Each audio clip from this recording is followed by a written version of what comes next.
Latih diri untuk sabar dan nikmatin prosesnya. Jangan mau hasil yang cepat. Ingat, ya, kuasai diri. Sederhana itu bukan berarti lu miskin. Ada orang, ya, yang kelihatannya punya segalanya, tapi sebenarnya nggak punya uang. Ada juga orang yang kelihatannya sederhana, biasa-biasa aja, tapi punya harta kekayaan yang sangat luar biasa. Orang sukses adalah orang yang mampu berkata tidak. Nah, mampu berkata tidak itu adalah format dari disiplin. Ketika lu udah bisa kuasai diri lu bisa kuasai otot di diri lu yang namanya disiplin. Oke, ditawarin investasi A. Apakah saya mengerti A? Tidak, ya saya tidak investasi. Gue berkali-kali tolak investasi. Ya, ditawarin tim ini ada tambang nikel di sini, gue nggak peduli. Gue nggak ngerti bisnisnya, gue nggak mau ngerti itu nikel tipe 1 atau tipe 2. Ya, gue nggak mau nanti dikerjain karena gue nggak ngerti cara kerjanya smelter untuk jadi nikel tipe 1 gitu. Kalau tipe 2 nanti jadinya sendok. Gue gak mau punya tambang nikel yang jadinya sendok sama gunting. Ditawari investasi di batu bara. Oh, gue tidak mengerti industrinya coal. Gue gak mengerti dan gue gak mau sok mengerti. Gue paham circle of competence gue. Gue paham tempat yang gue jago itu di mana. Nah, itu butuh yang namanya kebijaksanaan untuk lu bisa tahu tuh antara apa yang lu bisa kerjain dan apa yang lu gak bisa kerjain. Ketika lu udah bisa kuasai diri lu, lihat apa mana nih bisa dikerjain, mana yang tidak bisa dikerjain. Disiplin lu hari ini akan menentukan kekayaan lu di masa depan. Nah, ini prinsip kelima yang gue pegang. Kekayaan itu harus jadi berkah. Kalau kekayaan lu tuh tidak membawa kebaikan, itu akan jadi beban yang luar biasa untuk diri lu sendiri. Dan ini gue udah alamin di level. Kalian akan paham ketika lu sudah punya kekayaan yang sebenarnya, bahwa uang itu hanyalah alat, bukan tujuan akhir.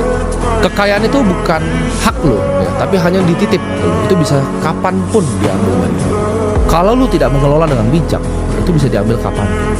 Keluarga yang sebesar Vanderbilt itu bisa diambil dalam sekejap. Sejak gue nganter minyak rambut ke JNE, ya, gue setiap kali dapat kembalian dari situ, walaupun itu buat gue makan, gue liat tukang sampah di pinggir, kadang gue kasih ke dia. Ini adalah kebiasaan yang sudah gue tanam dari sejak kecil. Selalu menyisihkan pendapatan untuk dibagikan ke orang lain. Kalau kamu adalah seorang pengusaha, ya jadikan bisnismu itu sumber untuk bisa bantu banyak orang, bisa mempekerjakan banyak orang, bukan hanya sarana untuk lu sendiri nyari untung. Gunakan uang yang lu punya itu untuk membangun, bukan hanya untuk menghancurkan.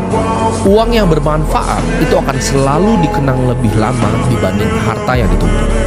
Reputasi dan nama baik, ini gue belajar, jauh lebih penting dibanding kemewahan apapun dan uang manapun. Semakin tinggi kekayaan lo, harusnya semakin tinggi juga keinginan lo untuk melayani, ya, jadi pelayan untuk masyarakat, untuk jadi kebaikan untuk manusia yang lain, untuk bisa sharing seperti ini. Kekayaan itu bukan tentang siapa yang paling cepat, tapi siapa yang bisa membangun kekayaan yang bertahan. Gue udah coba ya semua jalan yang ada di dunia ini. Jalan yang cepat, ya, jalan yang keras, jalan yang kasar, jalan yang sangat sulit, jalan yang mudah juga. Tapi akhirnya gue kembali balik ke satu jalan, yaitu jalan yang bijak. Melayani orang itu adalah panggilan gue. Itulah kenapa gue akan sisihkan sebisa mungkin di tengah waktu gue yang banyak gue pakai untuk hal-hal yang lain, gue akan sisihkan. Karena ini adalah janji diri gue sendiri ke Tuhan di atas. Ketika gue berhasil lepas dari rantai perbudakan finansial, gue akan bantu orang-orang seperti kalian tuh bisa berjalan lurus, bisa bebas juga. Dan semoga kalian semua di sini ya, yang sudah ngikutin gue dari lama, itu gak cuma sekedar jadi orang yang kaya, tapi kalian bisa tumbuh juga menjadi manusia yang bijak dan bisa melayani banyak orang juga nantinya, terusin tongkat estafet.